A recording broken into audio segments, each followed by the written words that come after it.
25 मार्च 2020 को अफगानिस्तान की राजधानी काबुल के एकमात्र सिख गुरुद्वारे पर एक जबरदस्त इस्लामी आतंकी हमला हुआ, जिसमें 25 सिख मारे गए थे। वैसे अफगानिस्तान में गैर मुस्लिमों की हत्याएं और उनके पूजा स्थलों पर हमले कोई नई बात नहीं है, लेकिन 25 मार्च को हुए इस हमले के बाद से दुनिया भर की और विशेषतः भारत की सुरक्षा एजेंसियों की नींद उड़ी हुई है। कारण है कि इस हमले की जिम्मेदारी इस्लामिक स्टेट ऑफ खुरासान नाम के इस्लामी आतंकी संगठन ने ली है। इस्लामिक स्टेट ऑफ खुरासान क्या है और ये भारतीय क्षेत्र के गैर मुस्लिमों के लिए क्यों एक गंभीर खतरा है, इसे समझने के लिए पहले इस्लामिक स्टेट को समझते हैं। Will begin to slaughter your people on your streets.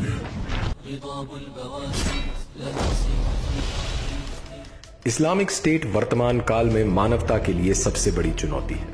ये एक ग्लोबल इस्लामी संगठन है जो दुनिया में गैर मुस्लिमों को खत्म करके इस्लामी शासन स्थापित करना चाहता है। इस संगठन के अनुसार गैर इस्लामी शासन व्यवस्थाएं और मान्यताएं नाजायज हैं। ये पूरी दुनिया में शरिया अर्थात इस्लामी कानून लागू करना चाहता है। आईएसआईएस अर्थात Islamic state of Iraq and Syria Islamic state की ही एक शाखा है।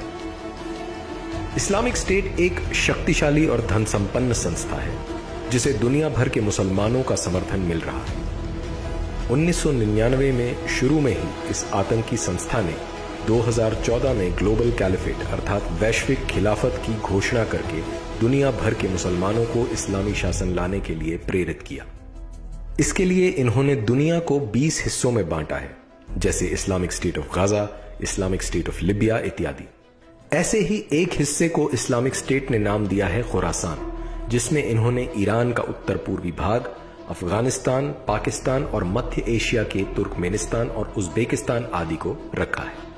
2015 में इस्लामिक स्टेट ने ग्रेटर खुरासान का मैप जारी किया, जिसमें इन्होंने भारत, नेपाल, श्रीलंका और बांग्लादेश को भी रखा है।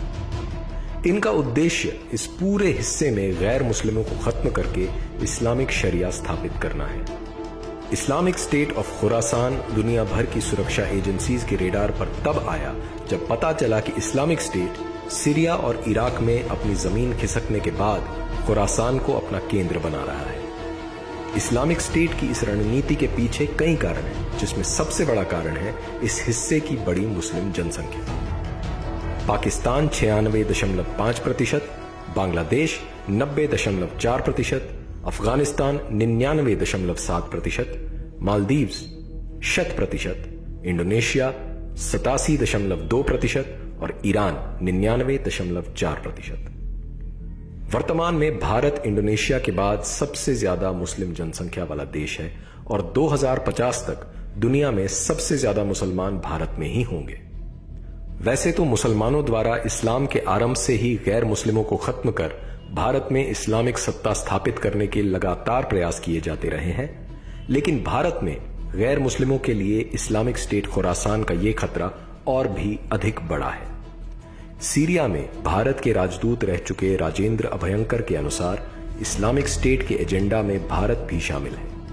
हिंदू बाहुल्य भारत पर कब्जा कर इस्लामिक स्टेट खुरासान पूरी दुनिया के इस्लामिक देशों में अपना प्रभाव बढ़ाना चाहता है।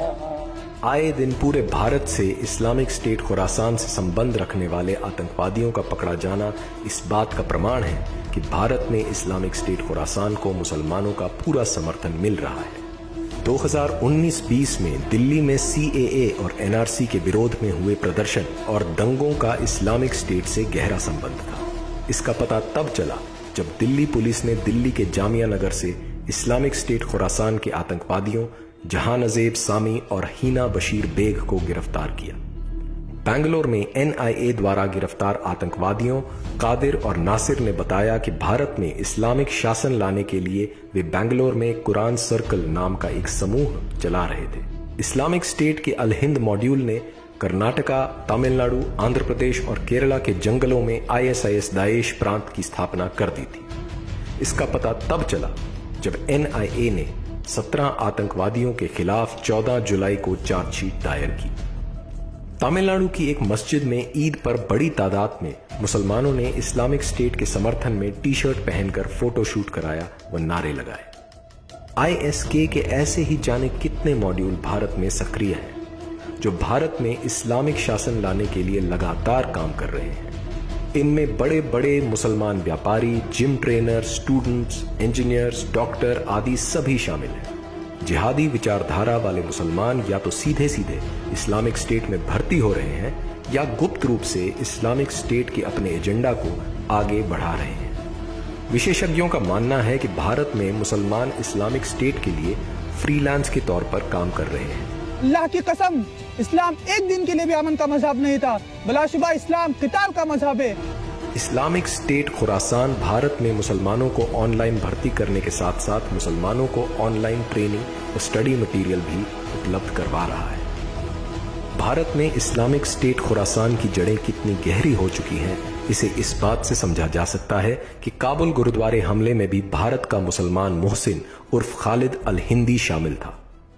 अमेरिका के राष्ट्रीय सुरक्षा अधिकारी रहे रसल ट्रैवर्स ने एक प्रश्न के जवाब में कहा था, इस्लामिक स्टेट खुरासान ने भारत में आत्मघाती हमले के प्रयास किए हैं। हम बाबरी मस्जिद का बदला लेने आएंगे। हम गुजरात के, कश्मीर के और मुजफ्फरनगर के मजलूमों का बदला लेने आएंगे। हम आएंगे, जरूर आएंगे, लेकिन तलवार लेकर आएंगे, तुम सबको ज़बाह करने आएंगे। एक तरफ जहां इस्लामिक स्टेट सीधे सीधे हिंदुओं को खत्म करने की धमकी दे रहा है, वहीं भारत सरकार इसे एक गंभीर खतरा मानने से भी इनकार कर रही है। कुछ समय पहले इस्लामिक स्टेट की समाचार एजेंसी अमाक ने भारत में इस्लामिक स्टेट की एक नई शाखा विलायह ऑफ हिंद स्थापित करने का दावा किया था। साथ ही साथ IS खुरासान लगातार हिंदू मंदिरों और हिंदू विचारधारा वाले नेताओं को भी टारगेट कर रहा है। इस्लामिक स्टेट खुरासान भारत की क्षेत्रीय एवं सांस्कृतिक एकता के लिए गंभीर खतरा है। हालांकि भारत सरकार ने इस्लामिक स्टेट की गतिविधियों से निपटने के लिए ऑपरेशन चक्रव्यूह चलाया था, लेकिन ये अधिक सफल नहीं हो सका। भारत में इस्लामिक स्टेट खुरासान के लगातार बढ़ते प्रभाव ने अन्य संस्कृतियों के लिए गंभीर खतरा उत्पन्न कर दिया है। इस्लामिक स्टेट खुरासान ने भारत में शताब्दियों से चल रहे सांस्कृतिक टकराव को एक नई गति दे दी है। गली से ही निकला होता, गली में से खींच कर ले गए मेरे बच्चे को, गली में से ले गए मेरे बच्चे को। अगर जल्द ही समाज इनके खिलाफ कड़ा रुख नहीं अपनाता है तो गैर इस्लामिक संस्कृतियों को इसके गंभीर परिणाम भुगतने होंगे।